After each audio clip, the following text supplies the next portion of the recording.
अभ्यास हा एकच विचार ज्योतिरावांच्या मनात होता. एकदा ते शिक्षणाचा प्रसार करता करता एका शाळेत गेले. तिथल्या फरन नावाच्या ब्रिटिश मॅडम ज्योतिरावांना म्हणाल्या, मिस्टर फुले, तुम्हाला शिक्षणाचा प्रसार करायचा आहे ना? So educated one first, because if a more educated, the whole house will be educated. पण तुम्ही माणसं उमराला घराबाहेर पडूच देत नाही. So bad, मिस्टर फुले. झालं, ते घरी आले आणि पाटी पेन्सिल घेऊन माझ्या पुढे आले आणि मला म्हणाले, सावित्री, आजपासून तुला शिकायचं आहे आणि मी तुला शिकवणार. झालं, सुरू झाला माझा अभ्यास.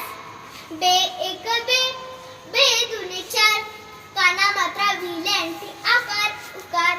बे एक बे, बे दुने चार, काना मात्रा विल्यांटी आकार उकार. सारं मी वाचायला आणि लिहायला शिकू लागले. बघता बघता कविताही रचू लागली. आणि अशातच 1 जानेवारी, होय शनिवारी 1 जानेवारी 1848 ला आम्ही पुण्यातील भिडेवाड्यात पहिली मुलीची शाळा सुरू केली. आणि मी पहिली शिक्षिका आणि मुख्याध्यापिका सुद्धा. शेळपटासारखं जगला तर काम तमाम होईल. शेळपटासारखं जगला तर काम तमाम होईल. पण जर वाघासारखं जगला तर नाव होईल, तर नाव होईल. पण समाजाचं मात्र धर्मगुणाला म्हणून कोणीही गोष्ट सुरू होती. अहो, एखाद्या सर्वसामान्य माणसाने शिक्षण घेतले तर कोणता धर्म बुडतो? इतका टकला दू असू शकतो का धर्म? अहो, धर्मासाठी माणूस असतो की माणसासाठी धर्म? अहो, शाळेत जात असताना माझ्यावर चिखल फेकला, मी सहन केलं.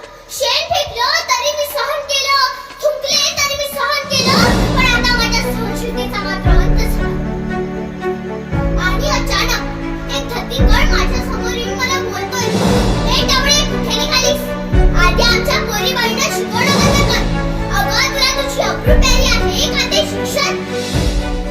कदाचित त्याला माहित नसावं की आम्ही सुद्धा ज्योतिराव पैलवानाच्या पत्नी आहोत. अशी घेतली आणि कणकणाच्या कानाखाली लावली आणि सुनावलं की आज आलास, थोबाड फुटलाय, पण पुन्हा आलास ना तर तुझ्या रक्ताने धरती रंगवेल. स्त्री कोणत्याही जातीची किंवा धर्माची, ती नेहमीच अत्याचाराला बळी पडत आली. अहो, एखाद्या स्त्रीचा नवरा मरण पावला म्हणून तिने सती जायचं. नवरा मरण पावला त्यात तिचा काय दोष असतो? हा समाज तिच्यावर ही बंधने का लावतो? आणि म्हणून आम्ही ही पावले उचलतो. आम्ही शिकलो, साक्षर झालो आणि आमच्या लक्षात आलं की स्त्रियांना या अंधकारातून बाहेर काढणे गरजेचे आहे. आणि यासाठीच काम केलं. इंग्रज सरकारने सतीबंदी प्रथाही सुरू केली. सतीबंदी सुद्धा सुरू केली. त्यानंतर विधवा महिला काशीबाई हिला आम्ही आश्रय दिला. हिचा मुलगा यशवंत याला आम्ही दत्तक घेतलं. त्याच्या तुरुतुरु पावलांनी आमचं अंगण कसं फुलून जायचं. आम्ही त्याला वाढवलं, मोठं केलं आणि डॉक्टरही बनवलं. यशवंताचा विवाह करून दिला. तो एका विधवेचा मुलगा असल्याने त्याला कोणी मुलगी द्यायला तयार केली. तेव्हा ज्ञानोबा कृष्णाजी ससाणे यांची मुलगी राधा हिच्याशी यशवंताचा आंतरजातीय विवाह करून दिला. होय, हाच महाराष्ट्रातील पहिला आंतरजातीय विवाह होता. आणि त्यानंतर आमच्यावर खूप मोठा आभार कोसळला. जणू काही आमच्या डोक्यावरचं छत गेलं. ज्योतिरावांना पक्षाघाताचा आजार झाला आणि या भयंकर आजाराने ते आमचा साथ सोडून गेले. आम्हाला पोरगं करून गेले.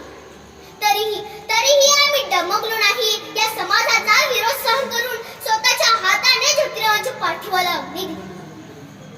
आणि त्यानंतर पुण्यात प्लेगची साथ पसरली होती. काखेत गाठ येऊन लोक दहादर मरू लागली होती. आणि तेव्हा यशवंताला सांगितलं की यशवंता, आपल्याला हॉस्पिटल उभारायचं आहे. आणि यशवंताने हॉस्पिटलही उभारलं. आम्ही रुग्णांचा उपचार करीत होतो. पण प्लेग हा संसर्गजन्य होता. त्यामुळे तो कधी ना कधी मलाही होणारच होता. पण मुळीच आम्ही जगलोय त्या समाजासाठीच ना. मग या समाजासाठी मरण पत्करावं लागलं तर मरणा ये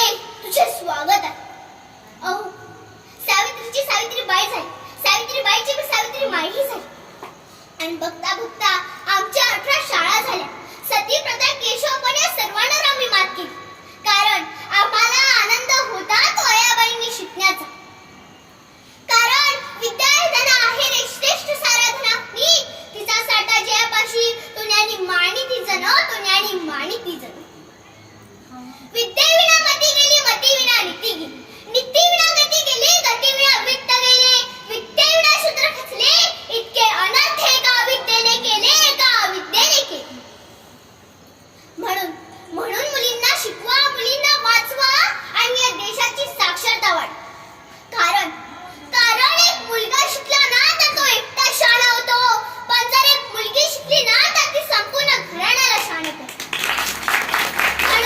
म्हणून मुलींना शिकवा आणि या देशाची साक्षरता वाढवा. धन्यवाद.